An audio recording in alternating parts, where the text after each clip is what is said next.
¿Cómo calificarías el escenario montado hoy por la mañana en el Congreso de la República con la sorpresiva presencia del presidente? ¿Cómo queda el mandatario después de su presentación y de lo escuchado tras su alocución cuando ha sido el turno de la intervención de los congresistas? Bueno, ha sido una intervención tanto del presidente como del abogado bastante sobria. Creo que han ejercido de manera correcta su derecho de defensa.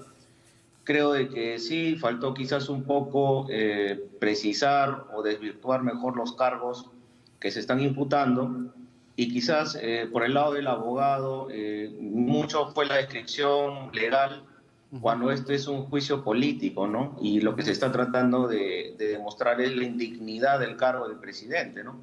Y yo creo que también debió considerar que la causal de incapacidad moral está regulado en nuestra Constitución desde 1839 y se ha aplicado específicamente ya en 4 casos, ¿no? En 1823 a Rivagüero, en 1914 a Billinghurst, el 2000 a Fujimori y el 17 a Kuczynski, ¿no?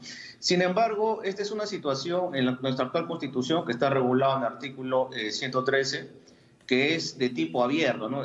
Y por eso es la demanda que el Ejecutivo ha presentado y que ha sido admitida por el Tribunal Constitucional, ¿no? Porque como es tan amplio, es de tipo abierto y va a depender del juicio de valor que haga cada congresista, va a quedar a su criterio. Entonces, esto de alguna manera puede generar o ser visto como ingobernable, puede llevar a escenarios de ingobernabilidad o crear vacíos de poder que son peligrosos, ¿no? Sobre todo cuando el presidente no tiene mayoría en el Congreso, ¿no? Porque si tiene una bancada mayoritaria, no hay problema, está blindado y nunca se llegarán a los votos para vacarlo y el presidente puede hacer cualquier cosa y finalmente será protegido políticamente en el Parlamento.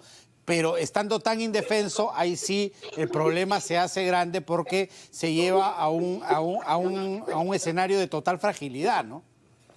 Es correcto, ¿no? Porque en nuestra Constitución lo que debería asegurar, digamos, fue pensado, como bien tú lo dices, ¿no? Cuando se tiene mayoría en el presidente que está ejerciendo el cargo tiene mayoría en el Congreso, cosa que no se ha dado, ¿no? Entonces, y cosa que no se dio, por ejemplo, en el 92 cuando estaba Fujimori, por eso que tuvo que disolver el Congreso, ¿no? Y en estos casos, de igual manera, ¿no? Que genera un escenario de indefensión o un desequilibrio de poder que nos hace llevar a escenarios de incertidumbre política y que, bueno, y accesoriamente económica y de salud, que justamente estamos en plena pandemia, que de una manera necesita ser regulado y precisado por el Tribunal Constitucional.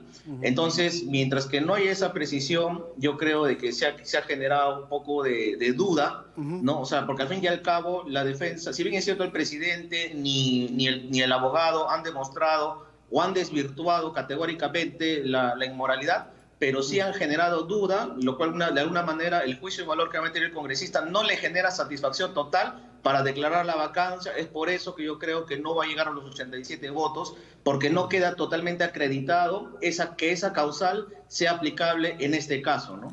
Claro, tendría que ser por lógica categórica, ¿no? Y creo que en este caso no lo es, ¿no es cierto?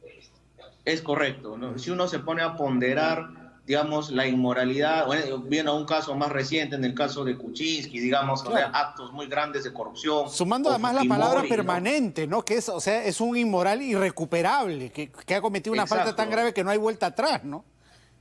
No hay vuelta para atrás, ¿no? Es una falta, una infracción que genera tal indignidad que hace insostenible el cargo, ¿no? Y aquí hay una situación de vulneración de procesos técnicos en la contratación pública de un personaje que es bastante pintoresco, pero que de alguna manera, digamos, no es pues un Odebrecht, no es un caso Lavajato, y que si uno se pone a ponderar, si bien es cierto, hay vulneración de alguna manera al Estado, si quisiera uno suponer que hay una especie de colusión, pero eso ya, digamos, pasa del ámbito político al ámbito penal, que es justamente lo que el presidente ha dicho y lo que el abogado ha dicho, que debe ser investigado en el fuero que corresponde, ¿no? En cuanto a la política, no, en mi opinión, no es categórica, no es 100% indubitable la infracción de una inmoralidad, como dices tú, que genera, digamos, que sea insostenible, irrecuperable la figura de la presidencial, ¿no? ¿Crees que baste solo con las precisiones del Tribunal Constitucional respecto a este tema o sería más conveniente que el propio Congreso revise el artículo 113 o retire esta causal o la cambie por otros términos que sean mucho más claros?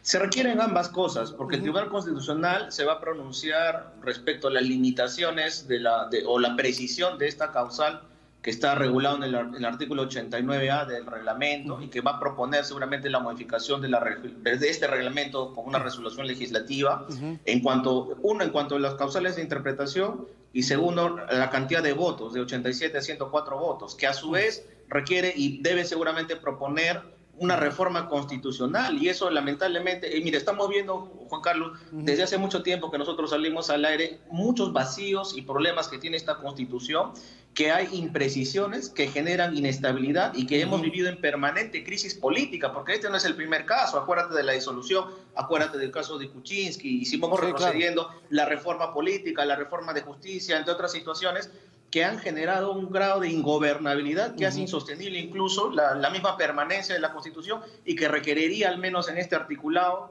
se modifique, ¿no?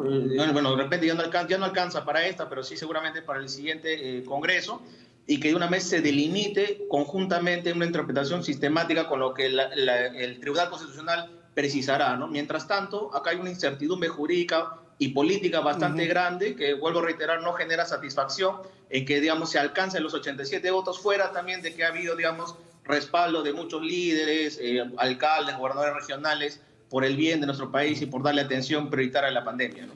Termino con esta pregunta, Víctor. Te está circulando en redes sociales el rumor de que se patearía para el lunes recién la votación.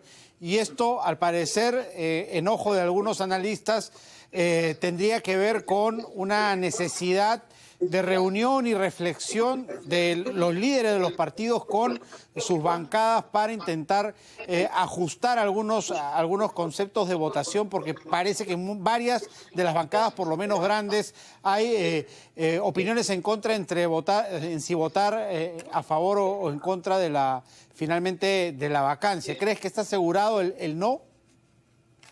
No creo que esté asegurado porque al fin y al cabo, digamos, es como un partido de fútbol, ¿no? Hasta el último minuto se están jugando las estrategias, seguramente las negociaciones, los alcances, los puentes que se puedan tender.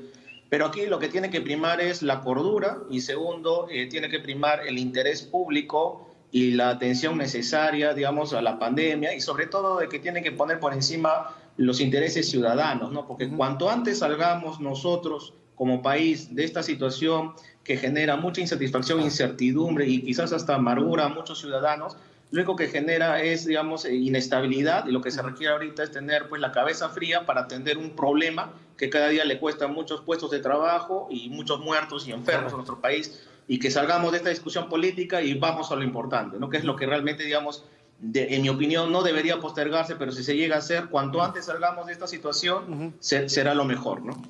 Perfecto, Víctor. Muchísimas gracias por atendernos y por tus conceptos. Muchas gracias, Juan Carlos. Cuídate. Víctor Quijada, analista político, ha estado con nosotros. Vamos a ir a